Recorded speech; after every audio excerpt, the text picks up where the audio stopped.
Welcome to KB Talks Podcast. I'm your host, KB, and today we got my new guest, the one and only my cousin, Christiane BUGGS. Tell a little people about yourself, Christiane. Sure, my name is Christiane BUGGS. I'm a North Nashville native. I grew up in the Bordeaux area, graduated from MLK, the Tennessee State University with both a physics and education degree, and then went back to Vanderbilt after teaching at MNPS for 6 years. I just wanted to insert my teacher voice. I saw a lot of incompetence in the politicians around me, and I needed to do something about it. I needed to better support education, and specifically disenfranchised community as they absorbed education. So Black, brown, and poor communities, just like ours. So with this upcoming school year, last year, a lot of people faced a lot of challenges with COVID. A lot of kids had to learn virtually from home, and then they had to come back and forth and things of that nature. So with this upcoming school year, are there any new rules that were placed, any new rules and mandated programs set in place for this year? So like everybody else, we didn't expect COVID to hit. We hadn't seen what a pandemic would do to a city, a town, a country, a school system, and so we're just kind of winging it. Now, we're not doing this by ourselves, but we follow the guidance of Meharry Hospital and the world-renowned Dr. Hildreth. I mean, he is a scientist after all of our hearts because he's tried to keep Nashville safe as best he can. So we really don't know. I mean, right now, while we continue to see vaccinations increase, we believe we'll be able to have what pre-COVID normal would have been, where we have every student in school all day, every day for a 180-day school year. Right. But with this Delta variant, I mean, we're not quite sure. We're seeing an increase in cases. We're having conversations with local doctors, local hospitals, and that we're making sure that we're being mindful of their warnings. But as it stands today, this last week in July, we're going back to school in person. We're talking to the state of Tennessee to make sure that we have as many appropriate protocols in place. So we are strongly recommending that everyone in a school building wear masks. So from 3-year-olds in the pre-K classroom to the 12th graders, and even including teachers and staff. But we're also offering that if you're not vaccinated, or that if you are vaccinated, that you don't have to wear a mask. But we are certainly encouraging it. Right now, that's the only protocol that's in place now. But again, things can change with COVID. Right. So with that being said, what, in your opinion, would have to happen to see kids going back to virtual learning at home? What can you proceed like in the future, something happening for kids that, all right, we shutting everything down for right now, kids go back to virtual learning? If we see another spike like we did in the fall, one where we're seeing 1,000, 2,000 new cases a day, right. If we ever have the death of a child or the death of a person in our school building based on their contact with someone else, that will definitely send us back to virtual learning. I mean, we are just hopeful and prayerful and just communicating with scientists that everyone will be safe, that this Delta variant is not as deadly as it seems like it might be, but we have got to be thoughtful about the safety of our people. We have to be mindful about what it looks like for students, for adults to be in a classroom and to be exposed to something that they barely understand, that we as adults barely understand. Right. So I could see someone getting sick and we go right back to virtual learning. And I can see it could be challenging because kids automatically are kids. So they put their fingers in their mouths, they touch things, they don't wash their hands. They don't have very few principles as adults do as far as being clean and stuff like that. So kids get sick anyway. So they add in the fact with the virus, I can see how that's kind of challenging. Yeah. Is there anything you think parents could do before they send kids off to school this year? Any talks that advice you would give parents to talk to kids to kind of prepare them? As much as you can. Like I said, they're going to be kids at the end of the day, but as much as you can, prepare their kids mentally to go back to school this fall. So, a lot of students for the very first time were forced to be home either by themselves or with parents that were having to work for a full year, at least a full school year. So I would first say that you've always got to be mindful about your child's social emotional development, making sure that you give them enough space to cry or whine, ask questions, to push back, to be critically thinking about the world around them. That's not only appropriate, it's what they should be doing. So it's okay to have conversations and do check-ins with your children and make sure that they're okay. But then when we think about preparing them academically, just make sure that you're reviewing the standards. Just make sure you're staying in communication with the principal, with your child's teacher, that as best you can, you're understanding what your child needs to be learning and that you're reviewing that with them at home. If you know that they have grades that were not as reflective of how intelligent they are this year, be sure to do some practicing with them these last couple of weeks before school starts. But lastly, I would say be prepared to be flexible.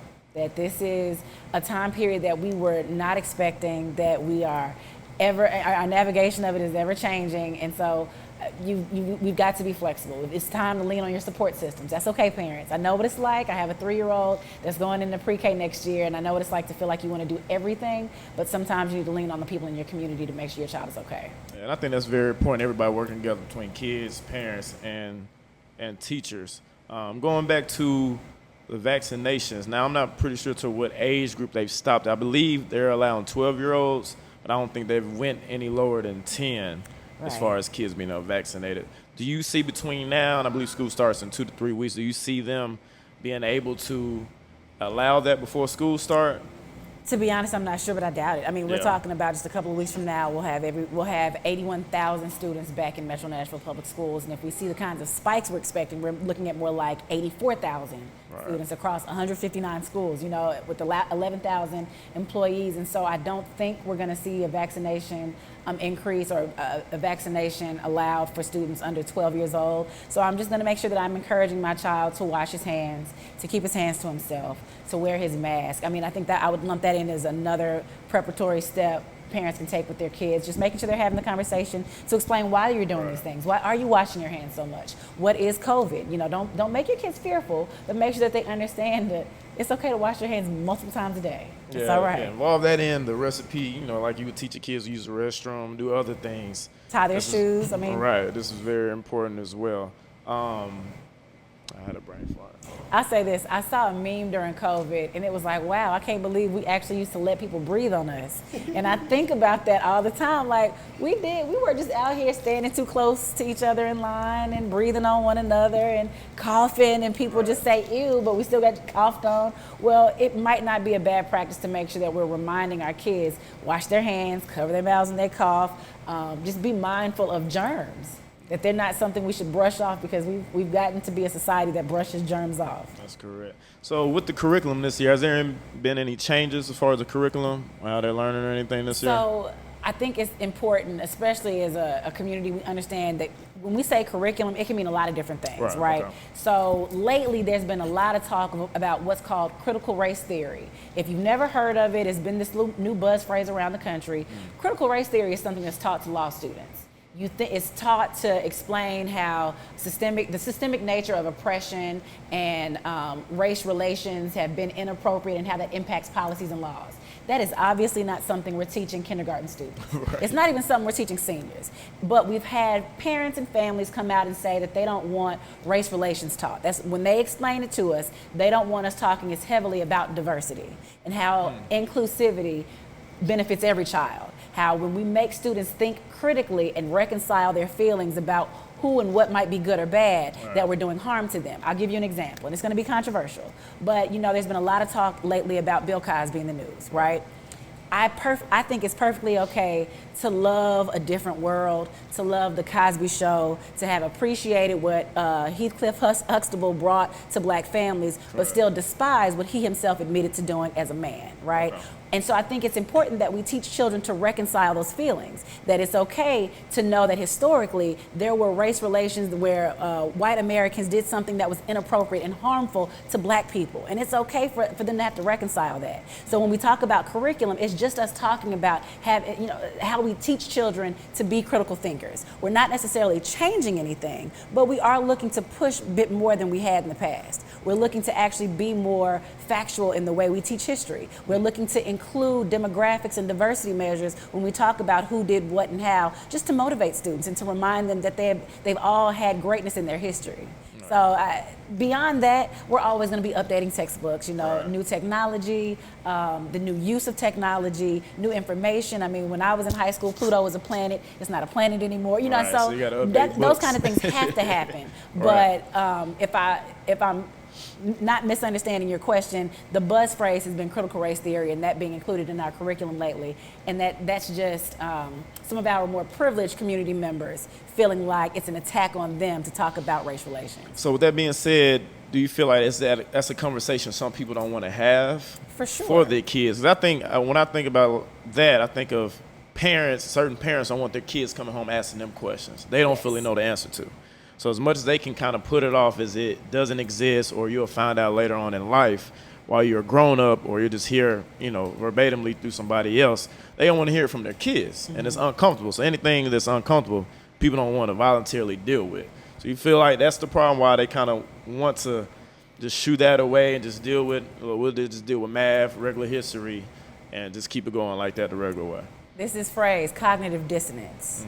If you've been someone that's always been privileged and you've always felt like George Washington and Thomas Jefferson and some of these great white heroes that you had, if you've always known them to be great and good people, to have contributed great things to the country, and then later on in life you find out that they did some bad things, you then might experience cognitive dissonance where you're what was your reality, you're being forced to have to reconcile with and struggle with and realize that it wasn't the truth. And I think if you've ever been part of a disenfranchised community, that means black, brown, poor, or in any way different, we've always had to struggle with that. Right. We've always had to see our heroes as being less than because that's the way the country saw them, right? So I do think that this is the majority population of our community, some of those privileged white Americans having to see and respect the idea that there's a different experience that they didn't know about that caused them to question their reality. Right. And so, and I still say, I stress that this generation, this young generation that is all over TikTok, that's all on social media, that has cell phones, they literally get to engage with someone tens of thousands of miles away from them. Someone that they're taught maybe in third grade that is bad, but then they get to engage with them and it's like, that person is just like me. I mean, they have translation apps for these 5-year-olds to literally communicate with people in other countries. So this is going to be the generation that pushes back because they see that what they're being taught is a misnomer. It's inappropriate. And so it's up to our curriculum to catch up. It's up to our curriculum to push them and not stifle them. But that's what some curriculum shifts are hoping to do, to stifle the learning of children. Yeah, I mean, you want to introduce them to that while they're kids. Because like you said, you grow up believing one thing, and then you encounter it again as a grown-up, you're going to be fighting it. Because he's like, no, I grew up thinking this was a certain way. It can't be wrong. I was taught this way. Whoever was taught me can't be wrong. So I think that's smart to kind of introduce it to them while they're kids, while their brain is developing, to be able to understand the differences in whatever situation is being brought to them. Is there any advice you could give to parents that are first-time parents that are sending their kids to school during this time? It's not like a regular school year per se where, it's just getting your kid ready. We're just sending you off to school, dropping them off, letting them walk into the building and experience. What advice would you give the parents, first-time parents that are sending kids to school this year? I would say make sure that you meet every person in that school building that you can meet. So that means the principal, that means the counselor, the secretary, every teacher that your child will encounter. I would say definitely go on the school's website, get to know other community partners. Who is it that at all is a resource for your school? So like my son will be attending pre-K at a school here in 37208. So I need to know who in 37208 offers literacy resources or supports, who gives away free books, who's giving away free bags of food, whatever the thing is that allows a partner agency to connect with my son and his classmates to their benefit. I need to know who they are so that I can support them and so that I can understand what they're doing with my child during the day so that I can support that at night. And so I would say just learning as parents to lean on the resources around you. And then more than anything, you as a parent are your first advocate. I mean, you are your child's first advocate. You are your child's first teacher. So it's okay to ask questions. It's okay to push back if someone says something or does something to your child that you think is inappropriate. I could go into all the different ways that parents are made to feel like everything is our fault, but I would say just be comfortable asking questions and then just having consistent conversation with your child. My baby talks all day. All day long he says my name, all day. Right. But I'm building soft skills with him, right? I am building a life of critical thinking with him just in my conversations, just in exposing him to new words, in making sure I have conversations with him out of kindness, even when I'm frustrated, even when he has tap danced on my last nerve. So I would say parents, be comfortable, explaining to your child why you need them to move to another room for a moment while you finish work, or while, set parameters for them that allows you all to have a conversation later in the day once you're done doing what you need to do. Just make sure we're building them socially, emotionally, and academically. That's very important. I know that was a lot, though. Yeah, that was very important to know. Like I said, it's a challenging year. It's a situation that a lot of people may be new to. A lot of people take it for granted as far as just sending your kids off to school, but it's a different. It starts at home, preparing them, and then even if they come home with problems, how to deal with that as well. Speaking on that, if parents do come across problems during this school year and they have questions or need answers or need somebody to contact to even ask or talk to, what is the best way to go about that? Who are the best people to contact if they're looking for answers in certain situations? Because you have a lot. I remember parent-teacher conference when I was growing up. I used to go to sometimes my mom. I mean, you have, and that was kind of like the only time parents really could have situations, talk to administrative people or teachers, and some may lash out of frustration because they've held it in for weeks or a month, and that was the first time to be able to talk to them. So when parents do have questions or need answers from certain people, what's the best way to go about that, and who may they need to contact? So my response is going to be Nashville specific, but it actually can relate to any other country, any other county, city, or state. But so there will be 4 things that I would talk about. One is make sure that you get in contact with the teacher. So make sure you have updated your contact information so that the teacher has your phone number and your email address. And we are moving to a more tech-savvy world, so you've got to become comfortable with using email. Sometimes you definitely want to talk to someone, you want to be in person, but email will always serve you well. Then I would say make sure you have the same information for the principal. What is their phone number? What is their email address? Then I would say for MNPS, go to mnps.org. You can go to Board of Education, and in any city, state, or district, you can find the board that oversees the school system, and you can always find those people's information there and reach out to them. So the teacher, the principal, your school board rep, and for us that's mnps.org, go to Board of Education, and then just figure out wherever you live, the school that your child is attending, who is the representative that you should reach out to. Lastly, I will say, and this is very MNPS specific, we have what's called a student dashboard. And this dashboard is forward facing, and that just means that parents can log in and they can at any point see what standards their child should be learning. So in 3rd grade, should they be learning how to count from 1 to 500? In 7th grade, should they be learning functions? Should they be learning slope? You can literally find out all the standards they need to meet, and then sometimes you can even find out the resources that are available to them if they need tutoring. It can also tell you what their grades are like. So did your child learn functions? Did they learn how to multiply fractions? Whatever the thing is. And then you can better support them at home, especially if it's something that you're comfortable with, right? So teacher, make sure you're in contact with them. Principal, mnps.org, find the board member that represents your school, and then the MNPS dashboard to make sure you're up to date with their standards, like what specifically they need to be learning before they leave that grade, and then how their grades look.